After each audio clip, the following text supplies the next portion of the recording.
Willkommen zu dieser technischen Anleitung zum Thermomix TM21. Wir sind Kelatos Informática, Spezialisten für technische Reparaturen. Wir holen dein Gerät direkt bei dir zu Hause ab, führen eine kostenlose Diagnose durch und schicken dir einen Kostenvoranschlag, bevor wir reparieren. Keine Anrufe, keine Fahrten. Wir befinden uns in der Calle Joaquín María López 26, Madrid. Bequem, transparent und professionell. Link in der Beschreibung. Wenn dein Thermomix TM21 komische Geräusche macht, könnte das auf ein Problem mit dem Motor oder einem defekten Sensor hindeuten.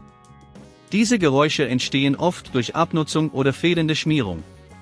Wenn du das Problem nicht rechtzeitig behebst, kann es zu schwerwiegenderen Schäden kommen, die eine teurere Reparatur nach sich ziehen.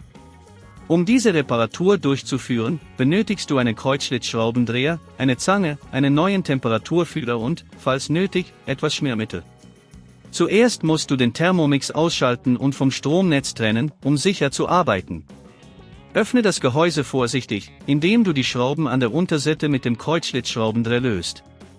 Achte darauf, die Schrauben an einem sicheren Ort aufzubewahren, damit du sie später wieder verwenden kannst. Sobald das Gehäuse entfernt ist, kannst du den Motor und den Temperaturfühler sehen. Der Temperaturfühler ist oft der Verursacher der Geräusche. Du findest ihn in der Nähe des Motors. Trenne die Kabelverbindungen vorsichtig, indem du die Zange benutzt, um keine Drähte zu beschädigen. Entferne den alten Sensor, indem du die Schraube löst, die ihn hält. Setze den neuen Temperaturfühler an der gleichen Stelle ein und ziehe die Schraube wieder fest. Achte darauf, nicht zu fest zu ziehen, um das Material nicht zu beschädigen. Verbinde die Kabel wieder mit dem neuen Sensor. Überprüfe alle Verbindungen und stelle sicher, dass alles richtig sitzt. Danach setze das Gehäuse wieder auf und schraube es mit den zuvor entfernten Schrauben fest. Stelle sicher, dass alles gut sitzt, bevor du das Gerät wieder an das Stromnetz anschließt. Wenn dir das an dieser Stelle zu kompliziert wird, denk daran, dass wir bei Kelatos dein Gerät zu Hause abholen und es dir repariert zurückschicken. Um zu verhindern, dass dieses Problem erneut auftritt, empfehle ich dir, deinen Thermomix regelmäßig zu warten und auf Anzeichen von Verschleiß zu achten.